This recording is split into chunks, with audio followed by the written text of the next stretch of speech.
بسم اللہ الرحمن الرحیم۔ سامعین کرام، آپ سن رہے ہیں اردو کہانی تلاش، جس کے مصنف ہیں محمود احمد مودی، اور یہ اس سلسلے کی قسط نمبر 44 ہے۔ تم نے کبھی مافیا کے بارے میں کچھ سنا ہے؟ سنا تو نہیں، میں نے اس کے بارے میں پڑھا بہت ہے، میں نے جواب دیا۔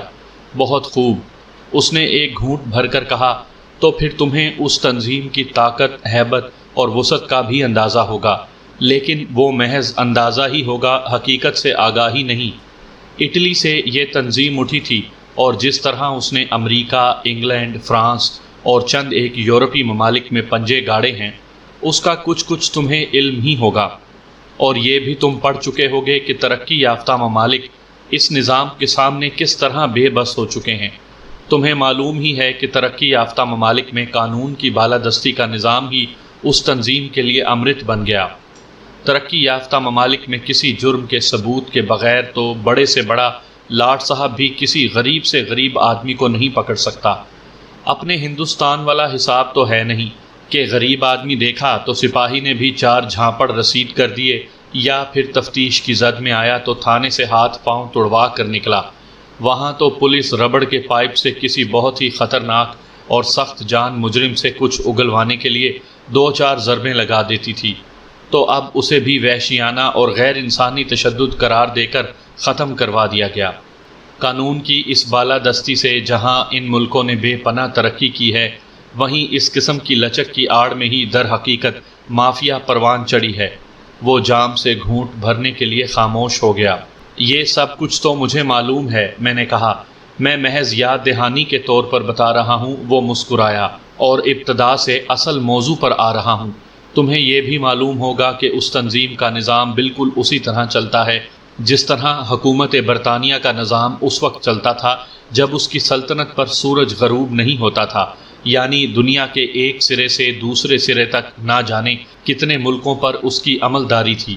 مافیا کی بھی جہاں جہاں عملداری ہے، وہاں اس کے ہاتھوں بکے ہوئے پولیس افسروں، ججوں، سیاستدانوں اور انتظامیہ کے عہدیداروں کا تو کچھ شمار ہی نہیں۔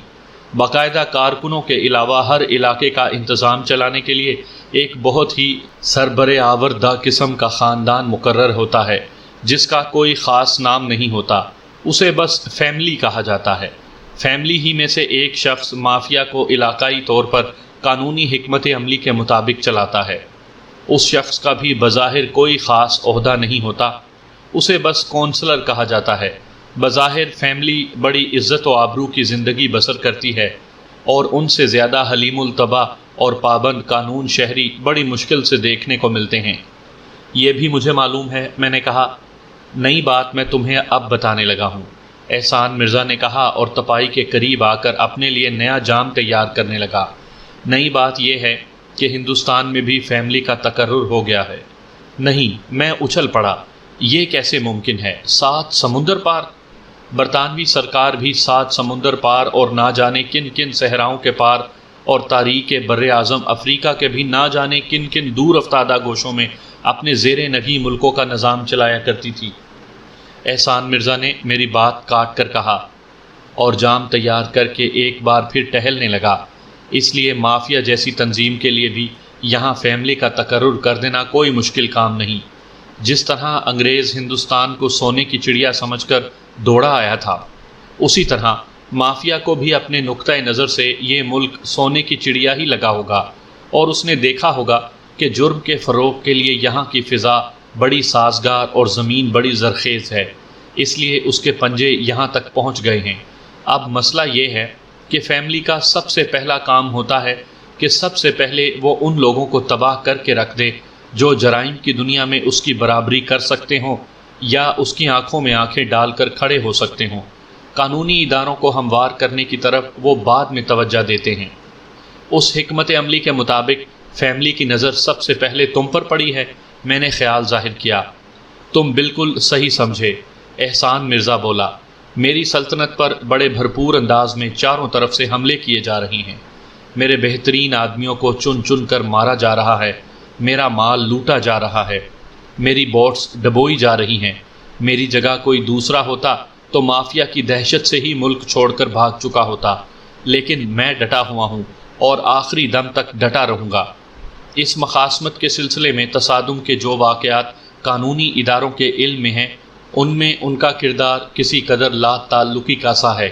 حکومت کو تو یہ معلوم ہی نہیں کہ دوسری قوت کو در حقیقت مافیا کی پشت پناہی حاصل ہے۔ وہ اسے محض کوئی دوسرا گروہ سمجھتی ہے اور اندر ہی اندر خوش ہے کہ چلو اس طرح دو بڑے گروہ آپس میں ٹکرا کر ختم ہو جائیں گے۔ میرے مسائل بہت بری طرح الجھ گئے ہیں۔ مالی اور جانی نقصان تو جو ہو رہا ہے، لیکن اس سے بھی بڑا مسئلہ یہ ہے کہ کارکنوں میں خوف و ہراس اور بددلی پھیل رہی ہے۔ لیکن تم اپنی جس طاقت و ہیبت کا نقشہ کھینچ رہے تھے، اس کی مناسبت سے تو یہ کوئی بڑا مسئلہ نہیں، میں نے کہا۔ تم فیملی پر براہ راست چڑھ دوڑو، اس کی اینٹ سے اینٹ بجا دو، مروا دو سب کو۔ یہاں آ کر تو مسئلے کی تان ٹوٹتی ہے، احسان مرزا نے ایک طویل آہ بھر کر کہا۔ ایک تو مافیا نے فیملی کا تقرر اتنا سوچ سمجھ کر کیا ہے کہ داد دینے کو جی چاہتا ہے، بلکہ ایسا معلوم ہوتا ہے کہ قدرت نے اس فیملی کو پیدا ہی شاید اسی مقصد کے لیے کیا تھا۔ کسی زمانے میں وہ بے پناہ طاقتور اور مضبوط فیملی رہی ہے۔ پوری ایک ریاست کا نظام اس کے سربراہ کے ہاتھ میں رہا ہے، اور کردار کے اعتبار سے وہ پوری طرح مافیا کے مطلب کا آدمی تھا۔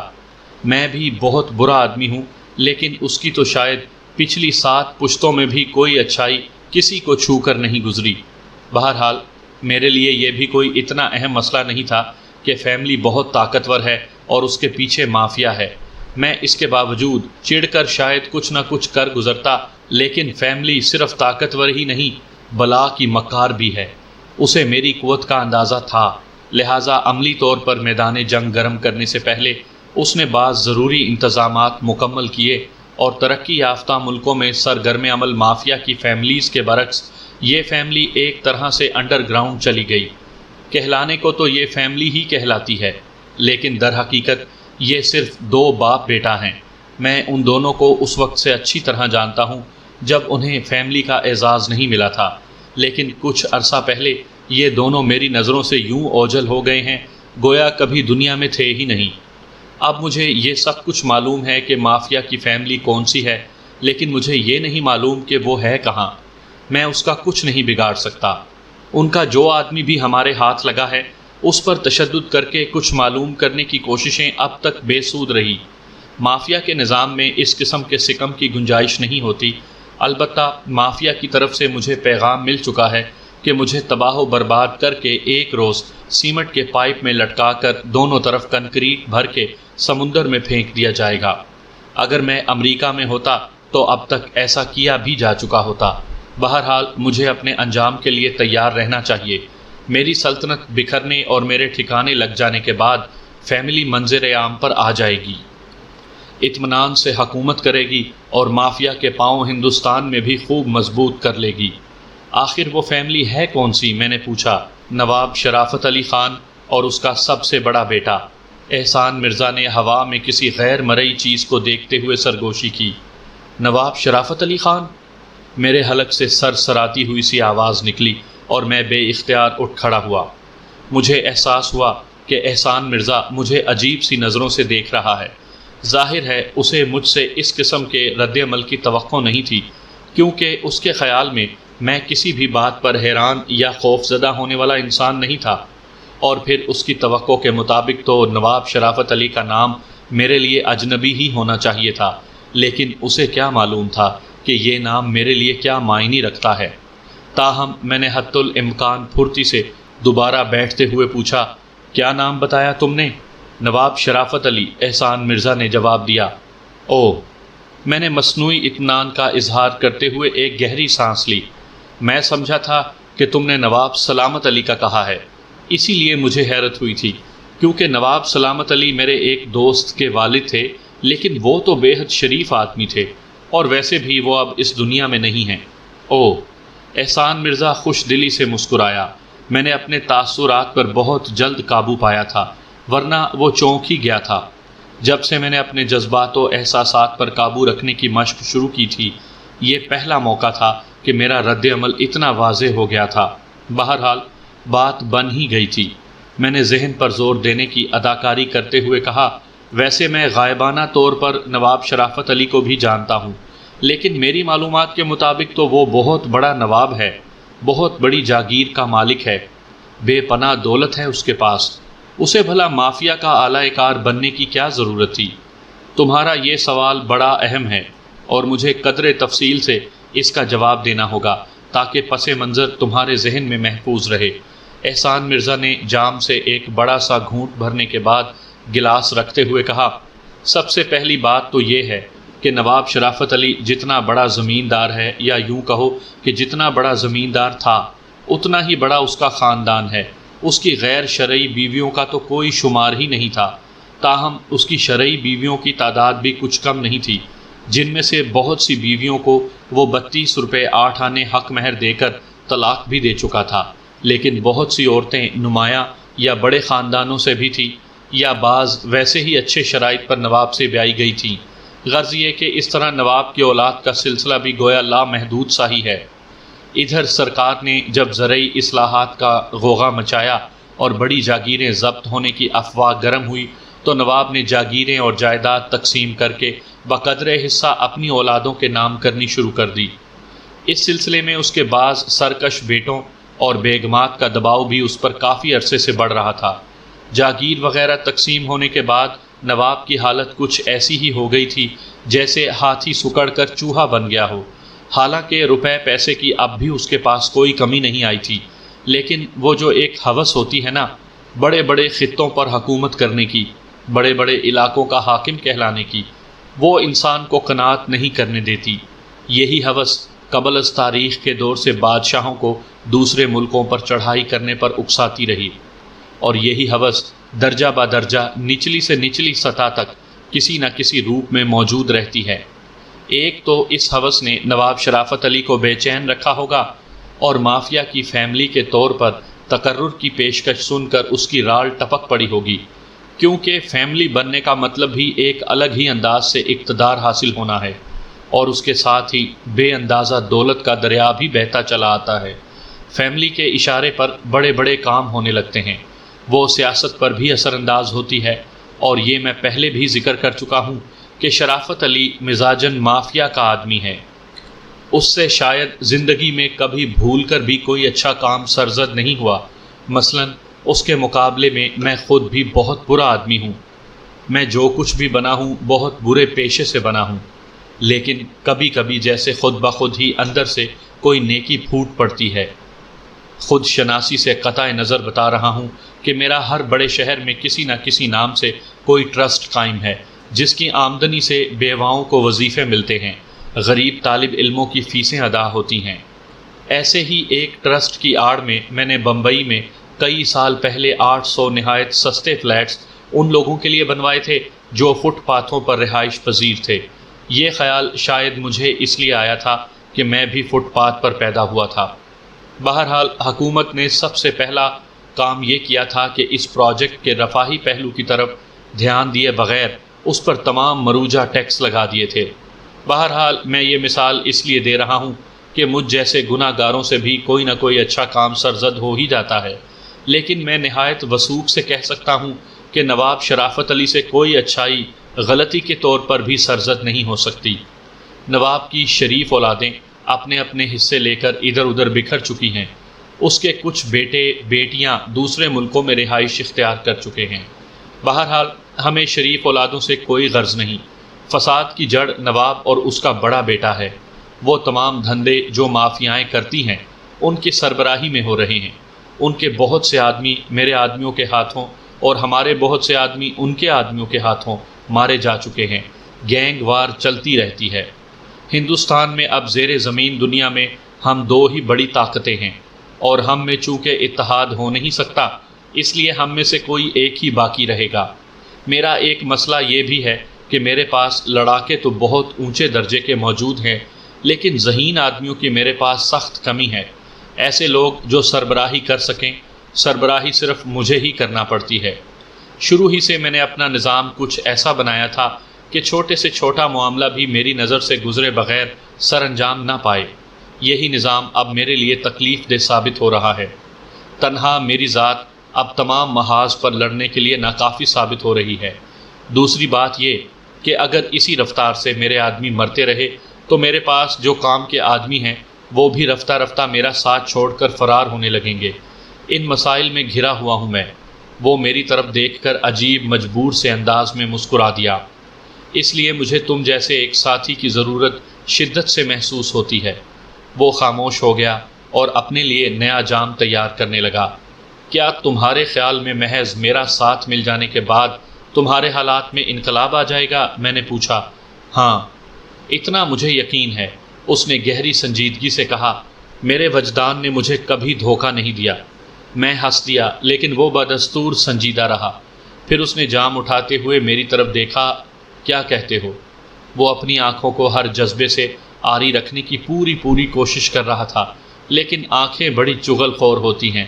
اس کی آنکھیں بھی چغلی کھا رہی تھی کہ وہ امید و بیم کی کیفیت میں مبتلا ہے۔ چاہو تو چند دن غور و خوض کرنے کے بعد جواب دینا، اس نے کہا۔ میں دنوں کے حساب سے غور و خوض نہیں کرتا، منٹوں کے حساب سے کرتا ہوں، میں نے مسکراتے ہوئے کہا۔ بلکہ بعض اوقات تو فیصلے پر پہنچنے میں چند سیکنڈ ہی لگاتا ہوں۔ احسان مرزا، تم نے دوسری مرتبہ اتنے خلوص سے دوستی کا ہاتھ بڑھایا ہے کہ اسے قبول نہ کرنے کی ہمت نہیں پڑ رہی۔ آج سے تم مجھے اپنے دوستوں میں شمار کر سکتے ہو۔ کیا واقعی؟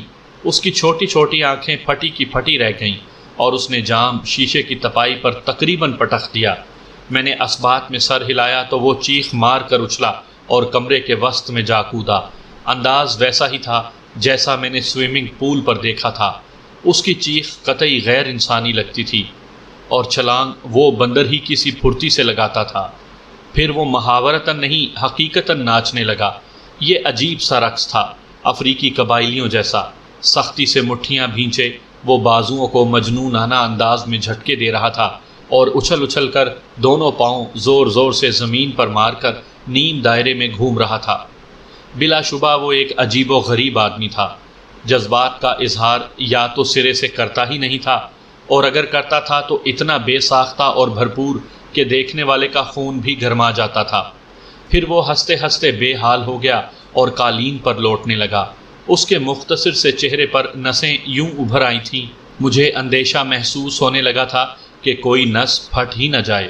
بالآخر میں اپنے اوپر قابو نہ رکھ سکا۔ میں اٹھ کر اس کے قریب پہنچا، اسے کمر سے پکڑ کر کسی گڈے کی طرح اٹھایا، ہوا میں 2-4 چکر دیے اور ایک جھٹکے سے فرش پر کھڑا کر دیا۔ اس کی ہنسی تھم چکی تھی۔ شکریہ، اس نے ناک رگڑ کر سوں سوں کرتے ہوئے نہایت سنجیدگی سے کہا اور کاؤچ پر آ بیٹھا۔ میری سمجھ میں نہیں آ رہا، وہ میری طرف دیکھتے ہوئے بڑے فکر مندانہ لہجے میں بولا، کہ اپنی زندگی کے اس نہایت پرمسرت موقع پر کس قسم کے جشن کا اہتمام کروں؟ تم ہی کچھ بتاؤ، کسی قسم کی فرمائش کرو، کچھ تو کہو۔ کسی جشن وغیرہ کی ضرورت نہیں، میں نے ہاتھ اٹھا کر حتمی لہجے میں کہا۔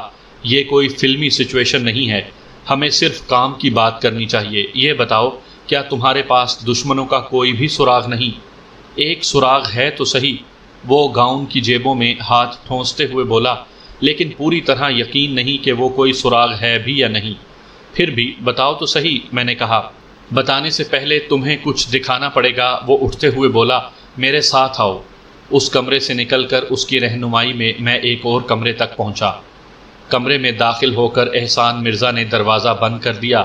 یہاں گھپ اندھیرا تھا اور ایک ہلکی سی خاص بو بتا رہی تھی کہ یہ کمرہ یا تو سرے سے استعمال ہی نہیں ہوتا یا پھر کبھی کبھار کھولا جاتا ہے۔ احسان مرزا نے نہایت مدھم سے کھٹکے سے کوئی سوئچ دبایا اور کمرے میں روشنی پھیل گئی۔ تب میں نے دیکھا کہ وہ مستطیل کمرہ ایک باقاعدہ پروجیکشن روم تھا۔ اس کی ایک دیوار کے آگے بلندی پر ایک کاؤنٹر سا لگا ہوا تھا جس پر 3 مختلف سائزوں کے پروجیکٹر نصب تھے۔ دائیں بائیں دونوں دیواروں پر نیچے سے چھت تک شیلف بنے ہوئے تھے جن میں غالباً ترتیب سے چھوٹے بڑے سٹول اور فلموں کے ڈبے رکھے ہوئے تھے۔ اس کاؤنٹر سے آگے 4 قطاروں میں کچھ آرام دہ کرسیاں بھی نصب تھیں اور فرش بتدریج نیچا ہوتا جا رہا تھا۔ سامنے والی دیوار پر ایک باقاعدہ سٹیج سا تھا جس پر سکرین تھی۔ سکرین کے گرد ایک خاص قسم کا سیاہ فریم نظر آ رہا تھا۔ یہ ایڈجسٹیبل فریم تھا، غالباً اس کے ذریعے خودکار نظام کے تحت سکرین چھوٹی یا بڑی کی جا سکتی تھی۔ وہ مجھے ساتھ لیے کاؤنٹر کے پیچھے ہی جا کھڑا ہوا۔ کاؤنٹر کے نیچے ہاتھ ڈال کر اس نے کوئی خاص دراز کھولی اور اس میں سے ایک ڈبہ نکالا۔ ڈبے میں 2 چھوٹی چھوٹی فلمیں تھیں۔ اس نے ایک فلم 8 mm کے پروجیکٹر میں لگائی۔ پروجیکٹر کا سوئچ آن کر کے اس نے کمرے کی لائٹ بجھا دی۔ چند لمحے بعد ہلکی سی سرسراہٹ کے ساتھ پروجیکٹر چلنے لگا اور اسکرین روشن ہو گئی۔ چند سیکنڈ اسکرین سادہ رہی، پھر اچانک ہی اس پر ایک منظر ابھر آیا۔ فلم رنگین تھی اور یہ منظر کسی کلب کا بھی ہو سکتا تھا اور کسی گھر میں منعقد ہونے والی رقص و سرور کی محفل کا بھی۔ اس میں صرف چند جوڑے پرجوش انداز میں رقص کرتے نظر آ رہے تھے۔ ان کے چہرے تمتما رہے تھے۔ فلم کے ساتھ ساؤنڈ نہیں تھی، تاہم صرف نظر آ رہا تھا کہ رقص مغربی موسیقی ہی کی دھن پر تھا۔ گو کہ بیشتر جوڑے ہندوستانی تھے۔ 2-3 سفید فام لڑکیاں بھی نظر آ رہی تھیں۔ کیمرہ ہجوم پر چند لمحے ادھر ادھر چکراتا رہا، پھر جیسے خاص طور پر چند جوڑوں پر ساکت ہو گیا۔ پھر میرے قریب ہی احسان مرزا کی آواز ابھری، یہ بمبئی ہی کے واک ان کلب کا منظر ہے۔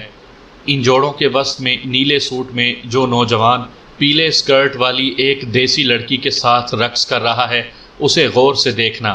اس نوجوان کا چہرہ کبھی کبھار ہی کیمرے کی طرف ہو رہا تھا، پھر جیسے کیمرہ اس کے کچھ قریب پہنچ گیا اور دیگر 2-1 جوڑوں کے ساتھ وہ مجھے واضح نظر آنے لگا۔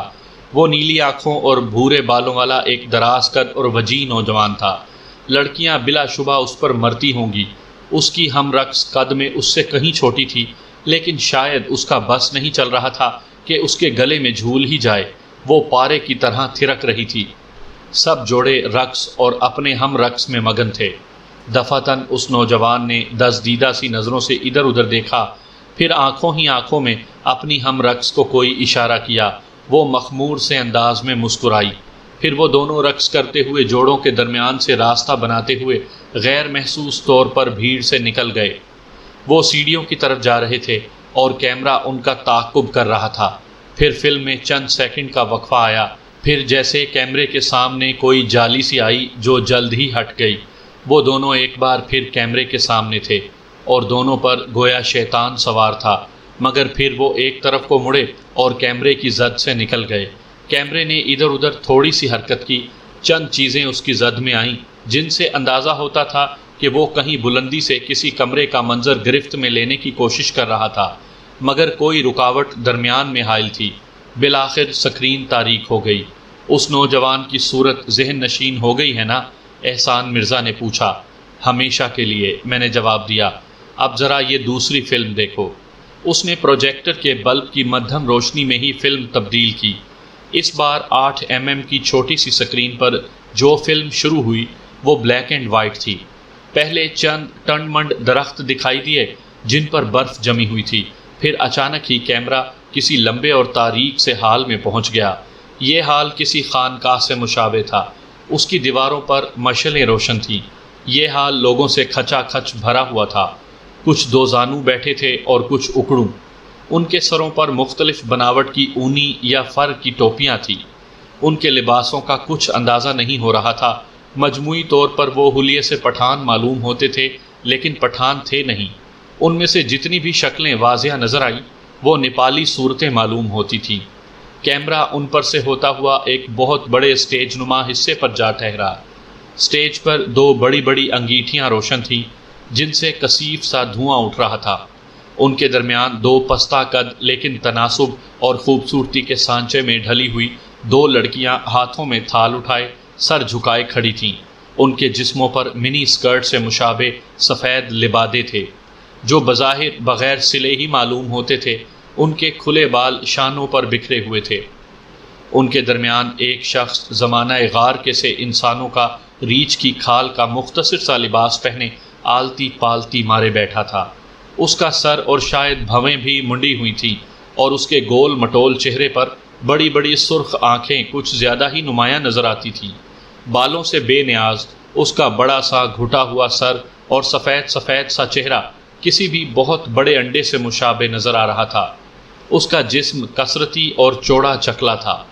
وہ ہاتھ گود میں ٹکائے بیٹھا تھا اور اس کے بازوؤں کی مچھلیاں نمایاں نظر آ رہی تھیں۔ اس کے گلے میں موٹے موٹے منکوں والی کئی مالائیں تھیں۔ اس کے ہونٹ ہل رہے تھے۔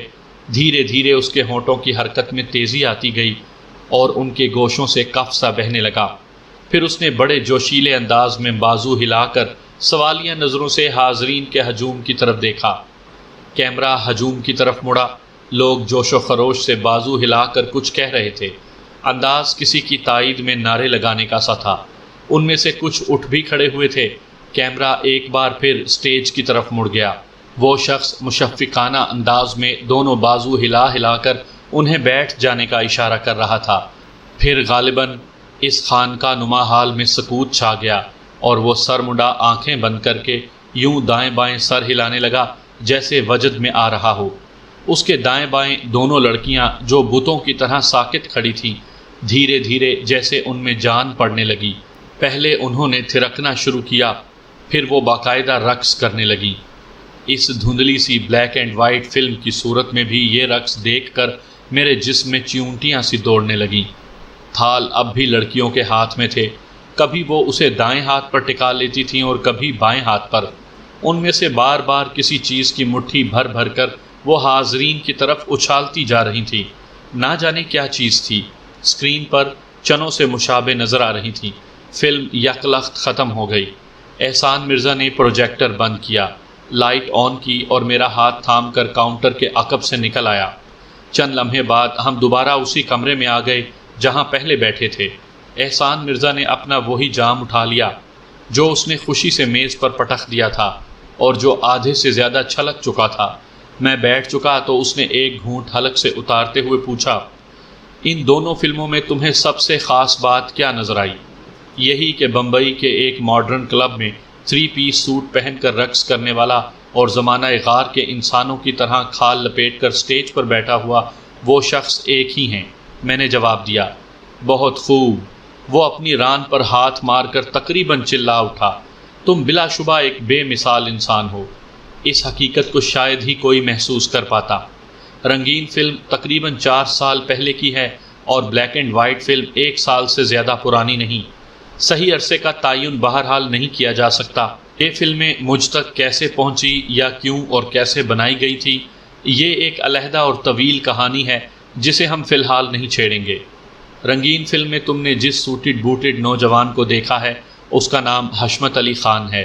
یہ نواب شرافت علی کی سب سے پہلی بیوی کا سب سے بڑا بیٹا ہے۔ میں بھی تقریباً پر یقین ہوں کہ دوسری فلم میں نظر آنے والا شخص بے پناہ مختلف نظر آنے کے باوجود در حقیقت یہی ہے، لیکن جب میں یہ غور کرتا ہوں کہ 3 سال یا اس سے بھی کم عرصے میں یہ کایا کیسے پلٹی، وہ اس مقام پر کیسے پہنچا جہاں کی وہ تصویر ہے، اور وہاں اس نے اتنے گہرے پنجے کیوں کر گاڑے، تو پھر میرا یقین متزلزل ہونے لگتا ہے کہ وہ نواب زادہ حشمت علی ہی ہے۔ دوسری فلم میں تم نے جو حال سا دیکھا ہے وہ ایک عبادت گاہ ہے، اتنا تو تمہیں اندازہ ہو ہی گیا ہوگا۔ یہ عبادت گاہ ایک چھوٹی سی وادی میں واقع ہے جسے آباد ہوئے زیادہ عرصہ نہیں گزرا۔ نیپال کی سرحد کے قریب واقع یہ وادی ایک پیالے کی سی شکل کی ہے۔ اس کے 3 اطراف میں بلند و بالا پہاڑوں کی دیواریں ہیں۔ اندر جانے اور باہر آنے کا صرف ایک ہی راستہ ہے۔ پتھروں کو تراش کر بنائی گئی یہ سڑک صرف 14-15 میل لمبی ہے اور ویرانوں اور دشوار گزار راستوں سے گزر کر اس تک پہنچا جا سکتا ہے۔ ہندوستانی نقشے کے مطابق تو یہ علاقہ ہندوستان ہی کی ملکیت ہے، لیکن در حقیقت یہ تبت، نیپال اور ہندوستان کے درمیان پھیلی ہوئی اس کٹی پھٹی سی پٹی میں ہی شامل ہے جہاں ان تینوں علاقوں کے ماتوب بلکہ کبھی کبھی ریڈ چائنا کے باغی بھی آ گھستے ہیں اور برسوں یہاں کے پرپیچ پہاڑوں یا وادیوں میں روپوش رہتے ہیں۔ عملاً یہ علاقہ آزاد ہی ہے۔ اب اس پٹی پر کئی بستیاں تو مستقلاً آباد ہو چکی ہیں اور ان کا اپنا اپنا ہی نظام ہے۔ یہ وادی جس کا میں ذکر کر رہا ہوں انہی بستیوں میں سے ایک ہے۔ اس کی آبادی تقریباً 5000 ہے۔ اس کے باشندے نسلی طور پر تبتی ہیں، لیکن سب کے سب نہیں۔ ان میں دوغلے نیپالی بھی شامل ہیں۔ ان کے مذہبی نظریات اور معاشرتی نظام بھی نہ تو نیپالیوں سے ملتا ہے اور نہ تبتیوں سے۔ نیپال کے بیشتر قبیلوں میں سانپ کی پوجا کی جاتی ہے۔ یہ لوگ سانپ کے سخت دشمن ہیں۔ تبت والوں کا مذہبی پیشوا لاما اور سب سے بڑا پیشوا دلائی لاما ہوتا ہے، لیکن یہ لوگ اپنے مذہبی پیشوا کو منوچی کہتے ہیں۔ اس کا مفہوم وہی ہوتا ہے جو ہمارے ہاں پیر سائیں کا ہوتا ہے۔ ان کا ایک حکمران بھی ہوتا ہے جو صرف 1 سال کے لیے منتخب ہوتا ہے۔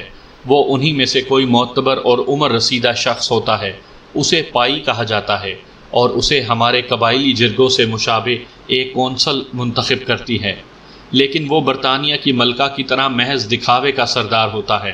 اصل اقتدار جرگے اور منوچی کے پاس ہی ہوتا ہے، خاص فیصلے انہی کے اشاروں پر ہوتے ہیں۔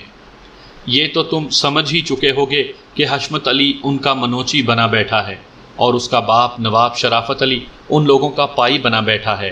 انہوں نے یہ مقام کیسے حاصل کیا اور زبان پر عبور کیسے حاصل کیا، یہ سوچ کر مجھے حیرانی ہوتی ہے۔